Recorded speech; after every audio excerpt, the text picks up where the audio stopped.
England के एक x cricketer हैं माइकल वॉन, और ये ऊंट पटांग हरकतें करते रहते हैं, बड़ी फजूल सी स्टेटमेंट दे के खुद को रेलिवेंट बनाने की कोशिश करते रहते हैं, क्योंकि इनके खुद का कैरियर जो है वो एक बिलो एवरेज प्लेयर जैसा था। इनके कैरियर की टोटल अचीवमेंट ये थी कि 2005 की जो एशिज थी, जो बड़ी मशहूर एशिज थी, इंग्लैंड ने जो जीती थी, उस टीम के ये कप्तान थे, और इनकी उस टीम में कंट्रीब्यूशन ऐसे ही थी जैसे ये पाकिस्तान इंडिया की जंग में पाकिस्तान की तरफ से नवाज शरीफ की कंट्रीब्यूशन थी, कि भाई जो भी पाकिस्तान ने ये प्लान किया, एयरफोर्स की जो भी स्ट्रेटजी थी, उसके पीछे नवाज शरीफ का दिमाग था।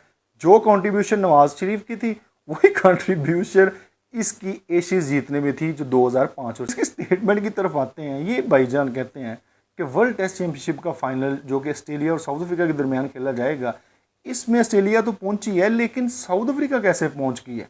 साउथ अफ्रीका वीकर ओपोनेंट्स के खिलाफ खेलती रही है, उसके नंबर ऑफ मैचेस भी थोड़े हैं। तो ये किस तरह की कैलकुलेशन की है कि एक टीम स्ट्रॉन्गर ओपोनेंट्स के खिलाफ खेलती है, एक टीम वीकर ओपोनेंट्स के खिलाफ खेलती है, और दोनों टीमें जो वो फाइनल में पहुंच जाती हैं। जो वीकर ओपोनेंट वाली टीम है उसको हक नहीं है कि वो फाइनल में पहुंचे। तो भाई ये किसने शेड्यूल तय किया होता है? ये वर्ल्ड टेस्ट चैंपियनशिप का जो साइकिल होता है, आपको किसने कहा है कि आप सिर्फ आपस में खेलें?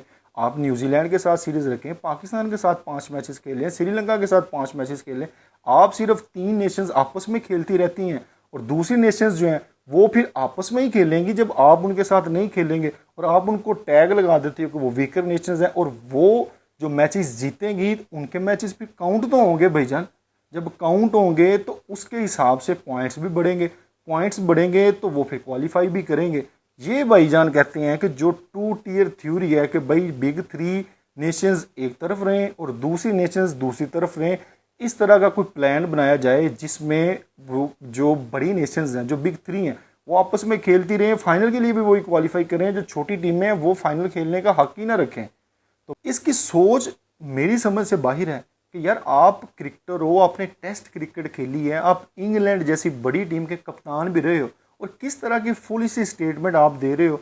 भाई क्रिकेट स्पोर्ट है, उसको बढ़ाओ, उसको ग्लोबल स्पोर्ट बनाने की कोशिश करो, ना कि जो ऑलरेडी नेशंस जो कम्पिटिटिव क्रिकेट खेलती हैं उनके लिए भी क्रिकेट को मुश्किल कर दो। जो मुश्किल से 7-8 नेशंस कम्पीट करती हैं एक दूसरे के साथ, क्रिकेट को अगर आप एक्सपेंड नहीं कर पा रहे, आप में इतना दिल गुर्दा नहीं है, तो भाई जो नेशंस क्रिकेट खेलती हैं 7-8, उन तक तो क्रिकेट रहने दो।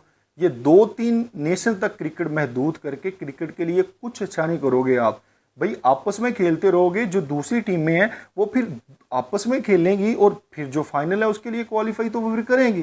तो आपके लिए मशवरा है कि ये जो इंडियन माइंडसेट है, इससे बाहर आओ। क्रिकेट को ग्लोबल स्पोर्ट बनाने के लिए क्या कर रहे हो, उसकी बेहतरी के लिए काम करो, बजाय इसके कि क्रिकेट को सिर्फ 2-3 नेशंस तक महदूद रखो। इसको एक्सपैंड करने के लिए एसोसिएट नेशंस या ज़्यादा नेशंस तक, जैसे फुटबॉल की स्पोर्ट है।